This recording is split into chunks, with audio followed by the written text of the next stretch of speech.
ఉగ్రవాద అంతమే ఆపరేషన్ సింధూర్ లక్ష్యమన్నారు త్రివిధ దళాధిపతులు.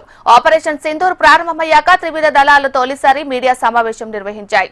Army, navy, air force సంయుక్తంగా మీడియా సమావేశం నిర్వహించాయి. పహల్గాంలో 26 మంది అమాయకులను ఉగ్రవాదులు చంపారని తెలిపారు. ఆపరేషన్ సింధూర్ లక్ష్యం సుస్పష్టమైంది. 9 ఉగ్రవాద స్థావరాలను ధ్వంసం చేశామన్నారు. ఎంచుకున్న లక్ష్యాలను సమర్థవంతంగా పూర్తి చేశామని స్పష్టం చేశారు. ఉగ్రవాద స్థావరాలను మాత్రమే టార్గెట్ చేశామని, కసబ్, హెడ్లీ శిక్షణ పొందిన శిబిరాలను ధ్వంసం చేశామని చెప్పారు. పాకిస్తాన్ మాత్రం సామాన్య పౌరులు, ప్రార్థన మందిరాలను లక్ష్యంగా చేసుకున్నామని చెప్పారు త్రివిధ దళాధిపతులు. The precise images of these engagements on that fateful and historical night have already been showcased during the first press statement on the 7th of May that was helmed by our Foreign Secretary. I have no doubt in my mind that we achieved total surprise, and those strikes across those 9 terror hubs left more than 100 terrorists killed, including high-value targets such as Yusuf Azhar, Abdul Malik Rauf and Mudassir Ahmed that were involved in the hijack of IC-814 and the Pulwama blast. The line of control was also violated soon after by Pakistan, and the erratic and rattled response of our enemy was apparent from the number of civilians, inhabited villages and religious sites such as Gurudwaras that were unfortunately hit by them, leading to a sad loss of lives. The Indian Air Force played a major part in these strikes by engaging some of these camps, and the Indian Navy provided wherewithal in terms of precision munitions. What we found that on the night of 8th and 9th, starting as early as 22:30 hours, our cities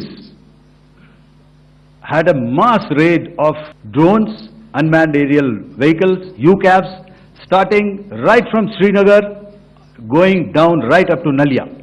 It was a mass raid in waves, and it was relentless.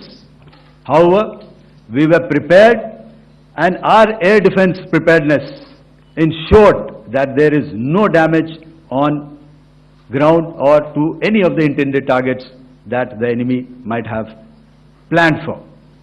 The difference between 7th night and 8th night was that on 7th night he sent in Yiha class of UAVs, however, these UAVs can go some distance, they are armed. However, on the 8th, less numbers of armed UCAVs were there or UAVs were there, and more numbers of quadcopters, maybe for surveillance or just for harassment of civilians. It set into motion a very diligent and microscopic scarring of the terror landscape across the borders, and the identification of terror camps and training sites. The locations that emerged were numerous, but as we deliberated more, we realized that some of these terror hubs were now bereft of any presence and had preemptively been vacated, fearing retribution from us. There was also a term of reference and our own binding self-imposed restriction to target only terrorists and thus prevent collateral damage.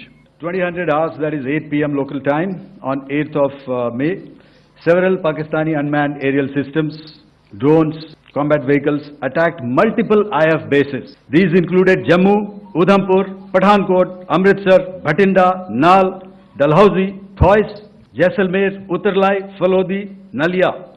These were almost simultaneous, and they came in waves.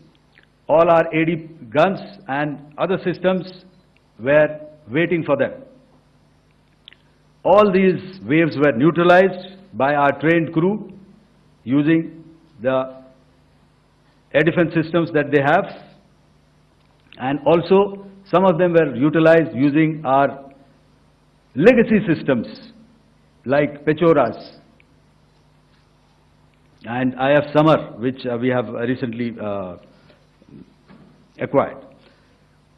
and some were neutralized by the Garud snipers. There was no damage on ground from these incursions and these mass raids, if I could call them, from the Pakistani side.